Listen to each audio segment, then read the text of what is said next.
Hey guys, James Wilson Taylor here for Roxanne backstage at Vans Warped Tour here in Orlando, Florida. The home team on the lineup. The guys join me now. How we doing, gentlemen? Good. How about you? Not too bad, man. Not too bad. Pretty fresh from the stage, you guys, at this point, right? How was that performance for you? It was great. It was, without a doubt, the most people we've ever played to. Wow, really? Yeah. Amazing. Yeah. Bar none. It was crazy. It was hot. And the crowd response was really good. I'm really grateful for it because you never know. It's a festival. People are here to see a lot of different people.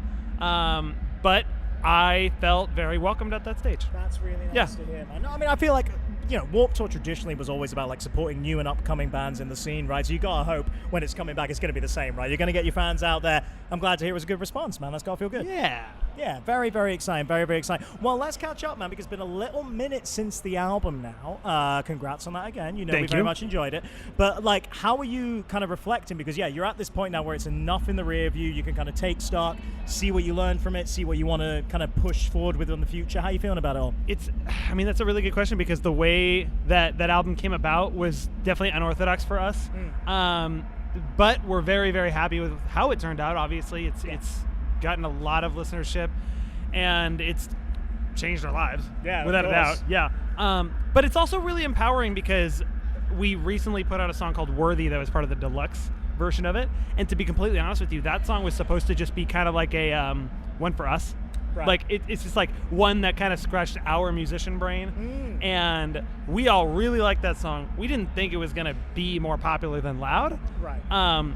And now it's way more popular than That's Loud. amazing. It is our top song without a doubt. And that is really empowering for us because it kind of means going forward we really are just going to do what we feel like is the best representation of our art. Yeah. And we feel like it will probably work. Yeah. I mean, that's the best attitude to have, man. If you guys are, enjoying yourselves, it's going to kind of shine through the music a little bit, I guess, and people are going to feel with it. It's really, really cool, man. No, I'm intrigued to see what comes next. So what kind of stage are we at? Have we got a load of stuff in the locker? Are you kind of demoing at the minute? What kind of stage are you at in terms of what might come next for the home team?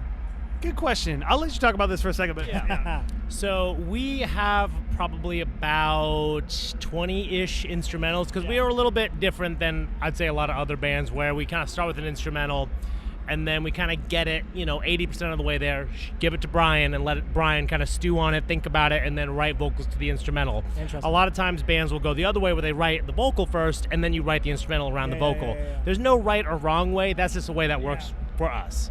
And we actually had the Brothers Accord, which is Sky and Ty from Issues. The Brothers Accord. Just the best, though. And the Brothers Accord. They're the best. Good, right? The best. Some of the best guys we've ever met, and they came up to Seattle with us and helped kind of crank out some of these demos. So we got a lot of really cool stuff down the pipeline. I'm really, really excited to kind of see where it all kind of like takes shapes and goes. Man, really, really exciting. Well, I mean, the next time we're going to see you in the UK, I guess, is Slam Dunk, which is always a good time, man. Always a good festival. Never been, so. I mean, dude, you are in for a treat. I mean, it's another one of these festivals, I feel like, where, your fan base are going to be going anyway, regardless of whether you're on. Do you know what I mean? Yeah. It's going to be a good expectation. But nice to see, I guess, that audience is still very much building in the UK as well. It feels like they've been very, very receptive to what you guys are doing. Which is really cool because you never know. We did that headliner a little less than a year ago back in December, and we played some pretty small rooms because you never know. You just never know.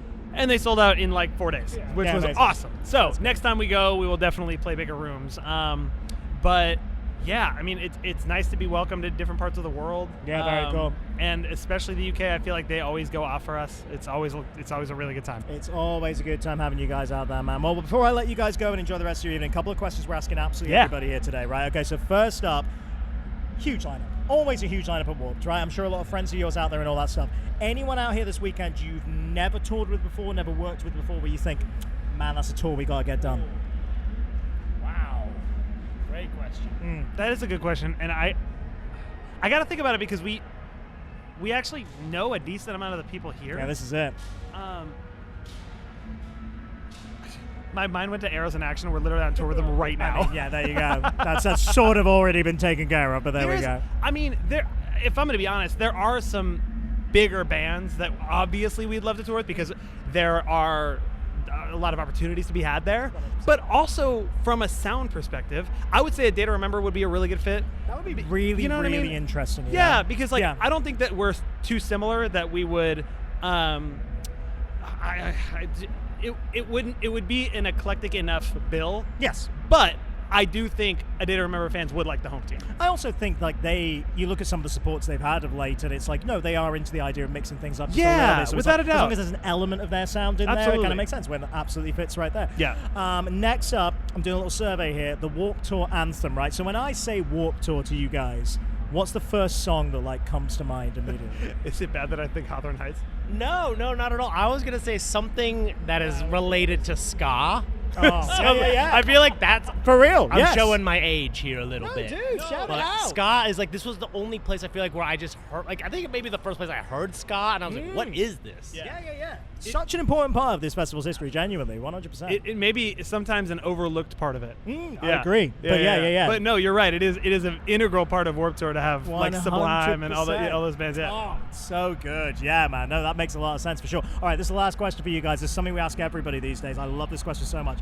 This is something we do called the 7-song set list, right? So let's pretend the home team are only allowed to play exactly the same 7 songs every night on stage for the rest of your days, right? Okay. Which 7 songs make the cut? What's those essential 7 home team songs you would have to perform every night? I'll choose 4, you choose 3, but we'll probably agree. Yeah. All right, let's go. So Loud, Worthy, obviously. Those are our 2 biggest songs. I'm gonna throw Walk This World With Me in there because even though it is a ballad, it is our 3rd most popular song. Sure. I would say this is one that's not the most popular. It's not even in our top 10 anymore, but it is very integral to our sound. It's Watching All Your Friends Get Rich. Oh, nice. We played that today, and it was actually when we were making the set list today, because we only played 8 songs today, so it wasn't that different. When we were making it today, we had to cut some more popular songs for that song because we were like, I know it's not, it just goes off so well live, and it's so important to our sound. Yeah, I love when you get those kind of songs. Yeah. And then, he did basically did most of the new record except for one song. Right Through Me has to be there, right? Slow Bloom, gotta be there. Then probably Brag, but then Brag beats out Move or Lose It, but like by a little bit, so yeah, I would say the last one would be Brag for sure. Solid picks there, and you rattled them off pretty quick as well, which is no mean feat. We get people stuck normally around song 5. So well done. we have toiled over this. Yeah, I was going to say, you did not fall into the trap that most people fall into. Well done, that's all good. Guys, pleasure to catch up. We will see you in May, if not before, over in the UK, all right? But always good to see you guys. Look forward to seeing what you do next, all right? Good to see you too. Thank you for having us. Good to see you guys. The home team, everybody.